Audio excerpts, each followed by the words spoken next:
Hiya guys, another new series for you here today. This is the awesome NEO Scavenger, available off the server for $7.99 and it's by Blue Bottle Games. This is another apocalypse survival game, can't get enough of them these days, but this one is a brilliant roguelike. We're just going to dive straight in and play. So this is your character creation screen.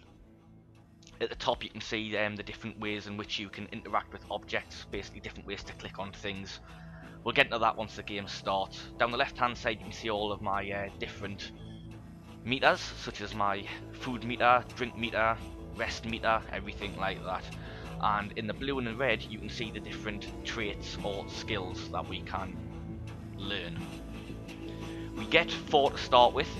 Down at the bottom, as you can see, we have 4 red basic human slots, which means we get 4 blue skills to choose from without any downsides. We can take more. For every red one we take off the right, we get another blue one to choose. But basically, let's choose the blue ones first. I'm going to take medic, because you can actually start off with a medic kit if you choose that. I'm going to choose melee, because you do a lot of fighting in this game, and guns are pretty rare from what I've seen so far. Tough helps you take a lot of damage, or more damage anyways than what you can initially, so I'm going to take tough.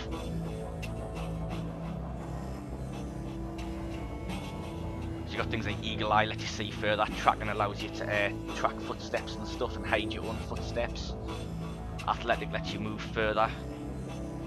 Botany allows you to basically have a knowledge of plants and berries, which I'm going to choose. And if I wanted to take any more, I could choose one of these red traits, such as myopia, which is nearsightedness, or fast metabolism, meaning I need to eat faster. I could choose feeble, which I really don't want to, or insomniac. To be honest, I don't really think I want to choose any of those red traits. Like I say, if I do get to choose another blue trait to go along with it. Similar to Zomboid in that respect. Apart from it, this just does it on a simple one-to-one basis, whereas Zomboid uses a point system. But yeah, we're just going to keep that for now, and we're going to click on confirm to start the game. Here we go, the first screen. You wake up disoriented, slumped over the base of an empty cryo-sleep pod. Still damp from cryo fluid, the thick dust from the floor clings to your skin, leaving a clean spot on the ground where a large O5 is painted. Across the room there is an open door to the hallway and a broken window leading outside. Just as you gather your wits, an unearthly scream erupts from the hall beyond the doorway. Something is coming fast. Right, down at the bottom on the right, you have you can see the options that we have to do at the moment. You basically click one and drag it along to the right hand side and click on confirm, so we can jump out the window. We can use our knowledge of plants to try and help us in this situation. We can use our medic knowledge, or we can use our melee skill. I think what I'm going to do is I'm going to use the medic knowledge. This is quite fun. Now we go from the control panel. You could call up the emergency stasis evacuation code. Doing this will override the normal thaw-in procedure and dump an entire tank's contents onto the floor instantly. The rush of sub-freezing fluid might scare off the monster. Right, so we can dump a reality TV star or a CEO. I don't like reality TV stars, we'll get rid of him or her. Punching in the code for the celebrity, you rush back to your own tube and reseal it. Tank number 1 starts to hum and the seal breaks with a roaring rush of fluid. The room squeals and flexes with the chilling cold of the liquid nitrogen covering the floor. Within moments, the nitrogen has boiled off at room temperature, leaving a frozen man inside the floor. Initially the dogman backs off, then he jumps in, gets the body and runs away. I've just used my medic skill there. That's helped us find a first aid kit. That is our person, that's what we're wearing basically. We'll have these slots where we can put certain things. We can only put our first aid kit in one of our hands. We'll have no other way to carry anything at the moment. As you can see, you get some rags, some antibiotics, and some painkillers. Basically, once we get a bag, that goes in the bag slot, as you can see. And then we can put the first aid kit inside the bag and what have you. But at the moment, we haven't got a bag, we've only got a blue gown on, so we'll have to carry the first aid kit. Now we're going to have a check the computer system, see what we can find out. Tank number 1, Anton Blubber, I think that was the reality TV star that we just gave to that raging beast monster thing. Tank number 5, Philip Kindred, I think he was the company CEO. Nothing else in there, so we're going to jump out the window and leave. You decide to go outside and see if you can figure out where you are. Avoiding the broken glass, you step onto the sill and outside, rustling some plants that have grown wild within the area. It's cool outside and damp, probably morning. You're in the parking lot of a cryo facility, but everything looks disguised and in disrepair. Plants have pushed their way through the pavement and over the facility. Blah blah blah blah. And this is your game world. As you can see, it looks a bit like Civ. It is turn-based. You get a number of points to use each move. I'm just going to loot this tile that we're on at the moment, see if there's anything I can find. Use our botany skill. As you can see, that gives us more of a chance of finding loot, but it does also give us more of a chance of being caught. Basically lowers our sneaking chance. It's just a field that I'm having a look at the moment. But as you can see, if I move that back across, our loot chance goes down. Safety goes up. The sneak actually stays the same on this one actually, but as you can see there, shit. Didn't find anything, but we have attracted a creature, and it's a bloody dog, man. Christ almighty, not a good start, guys. I don't have any weapons or anything. If I try to fight this thing, it's going to rip me apart within a matter of minutes. So I can do a desperate retreat, which is moving 1 to 2 spaces away as fast as you can. But basically, you've got a small chance of tripping. Got a normal retreat where you don't move as fast, but you've got less chance of tripping. Fall back, run, you move further back. It's not an actual retreat, it's just moving away, but again, a high chance. And as you can see, guys, there's a few other options there that we have as well. Like, we can charge, we can move towards them, we can parry, we can try and scare them off, etc, etc. But for now, we're retreating. We've managed to retreat. And we're just going to keep on the move, try and get as far away as possible from this dog man. I've only got one move left this turn, which you can see up in the top left corner. Clicking on that person button shows us basically what's around us on the floor and what we have on us. Basically inventory screen, if you like. There you go, I'm out of all my moves, so we'll now have to end the turn. There we are, new turn. We're just going to keep on moving east. Each square takes up 1 move. If you do go onto a hill or into some trees, that does take up 2 moves. Basically takes into consideration the more difficult terrain. But again, every time we're running out of moves, we're just ending the turn. And that gives everything around us a chance to have a go. And then it comes back to us. So these tiles with the boxes on, that's basically stuff that could be on the floor. So we need to check the inventory tile. We've just gone into a town. As you approach a town, there is no sign of activity. Buildings stand in ruin, vehicles are overturned and blackened with fire. Explosion marks radiate outwards from walls and pavement. It's quite hard to read this text. In the distance, strange looking creatures circle in the sky like monstrous, leathery vultures. Basically, the world's gone to shit. We're going to have a look around, see what we can scavenge. So basically, any tile with that little icon there that you can see, the magnifying glass, basically means that we can scavenge, and you can tell because that blue scavenge button that I've just clicked on shows up. You then get the chance of choosing what you want to scavenge.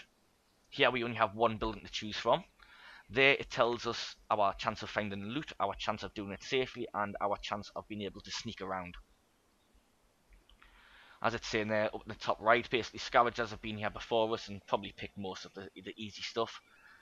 But if we have a good look around, we've got a chance of finding some gear. Click on confirm. Nice, we've found something. So now we'll click on the inventory, and that is basically what is on the ground around us. Lots of different items. These scraps of paper normally have recipes on them, and as soon as you put them in the hand, you learn the recipe. You can then dump the piece of paper. You don't need to carry it around to remember the recipe. Once you've learned it, you know it basically. Got some more antibiotics. Them little yellow things are lighters. We've got a t-shirt, so we'll put that on. As you can see, everything has a condition, and conditions if different conditions for different things make a lot of difference. Like basically, you'll get a lot more protection from clothing that's got a high condition rather than a low condition. Take those lighters, I'm sure them will be good for making campfires and whatnot. Should be able to fit that bottle of pop in there as well. Lovely. But that's our first aid kit full. But we could carry 1 more thing, but we'd have to put that in our other hand, because we don't have any bags at the moment. The cool thing is you can find carrier bags in this game as well. So you don't just have to find a backpack. Oh, there's a looter, look. Or a bandit. It does look like he's wearing a gun, but when you get into fights, sometimes they're not. It's just a bog standard picture sprite for the bandit, if you like. So we're just going to keep moving east. Any towns or little shacks in the woods like that one there just to the east of us are where we are going to stop and scavenge. These little shacks can be really good. So we'll move that across, confirm. There we go, look at the loot chance we've got here. And we're still going to be relatively safe and being able to sneak. What? But we didn't find nothing and we're busted with knuckles. So even though it was quite safe and there was a very good chance of finding loot, we didn't find nothing and we got slightly injured. Not too much of a problem though.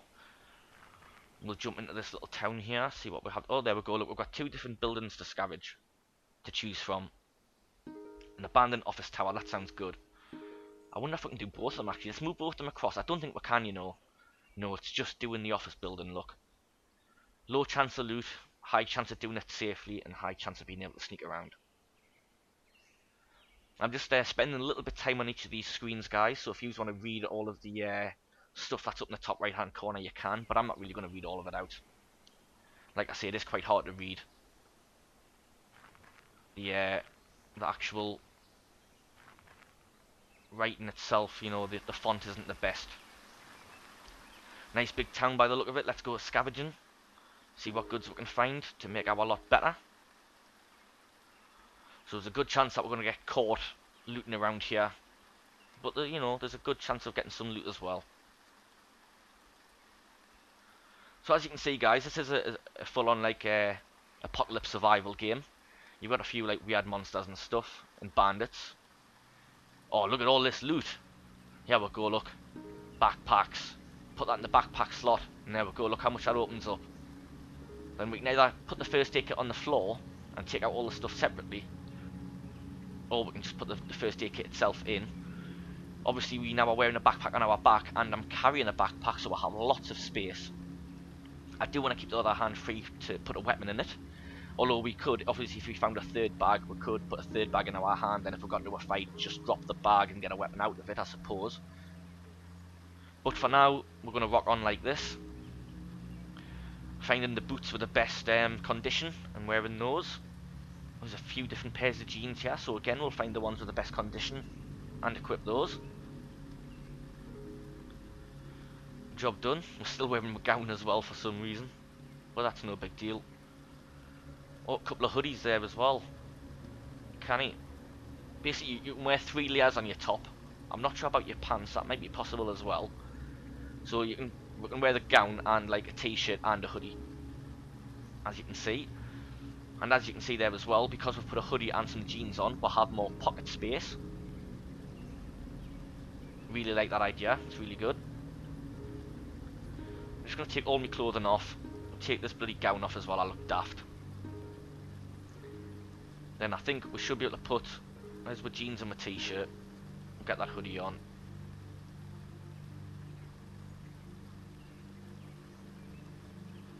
Some newspapers there, not too fussed about them, and I'm certainly not going to read all of it.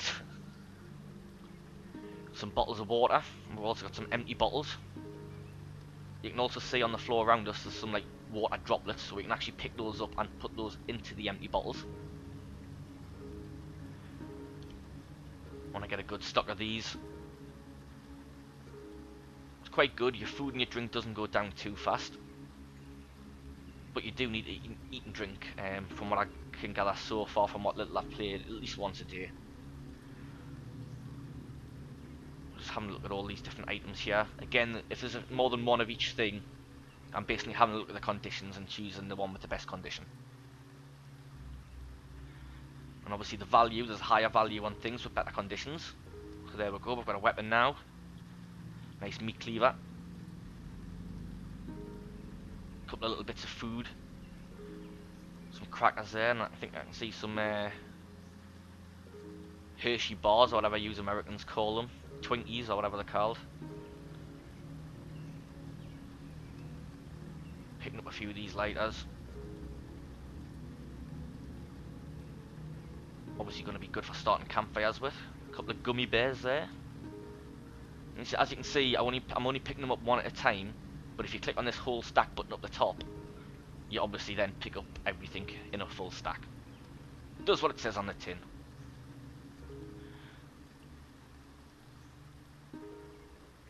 So there we go, pick up these water droplets so we can fill those bottles of water. picked up a few like nuts and bolts and odds and ends and stuff, and a few bits of string and what have you. Oh, I missed with that one. There we go. A couple of dirty rags. You can basically clean those up and use those as bandages. And as you can see there, you can move things around to fit them in better into your inventory system. Oh shit, didn't mean to do that. That's a carrier bag I've got in my hand there at the moment that I've just placed there. It doesn't look like one, but if you put it into an empty hand slot or an empty bag slot, it does open up fully, and you basically get about half of what the backpack gives you. But there is a chance that they do rip as well, so you do want to have spares if you can. Quickly put that note into my hand to learn the recipe, and then replace it again with my weapon. Take these bottles of pop, start filling up our other bag. You definitely want to take that sleeping bag. It is only got a condition of 46%, so it won't last too long. Now we've got some lockpicking tools. Put those in my pocket. Those don't stack. Put the spare set in my bag. A few more medical supplies just in case. As you can see, we've got like an iPad there as well. It doesn't really do much from what I can tell, but it does have quite a high value. So I think once, if and when, I haven't found anybody to trade with yet, but I think if you find people to trade with, obviously you should be able to sell things or swap things with people if they're interested in your wares. So I think we'll pick that up and put that in our bag for now. Don't really think I need anything else from here. I think that should do. Some bloody good loot, but now we're straight into a fight. There we go, bandit. As you can see, looks like he's got a gun in his hand, but he is actually just punching, so he's weaponless. I've got a meat cleaver, as you can see. We're one space away from each other, so I'll advance so we're close, and then I should be able to attack. There you go. I can either parry, attack, or do a rush attack, which is basically like a double attack, and it does actually take up 2 goes in one. Try and threaten him to see if he does a runner. But to be honest, I'm just going to try and do a normal attack. There you go. That's what's happening as you choose your different stuff. Player scratch bandits up a chest with a meat cleaver, and the bandit's bleeding. Now, if you are eagle-eyed, as you watch these fights, you will kind of notice that it's a bit bugged.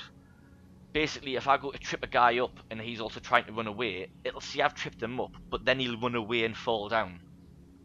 You know, so basically you should try and run away, but you trip him up and he falls down on you. So if you trip somebody up, you can trip him up, but he falls down like 4 spaces away from you and stuff, which is a bit daft. But this game, I do believe this game is still an alpha or beta, so hopefully that is one of the things that will get changed in a future update. But he's trying to back away from us now because I've hit him with a meat cleaver, so he's I'm going to rush him, try and tackle him to the floor.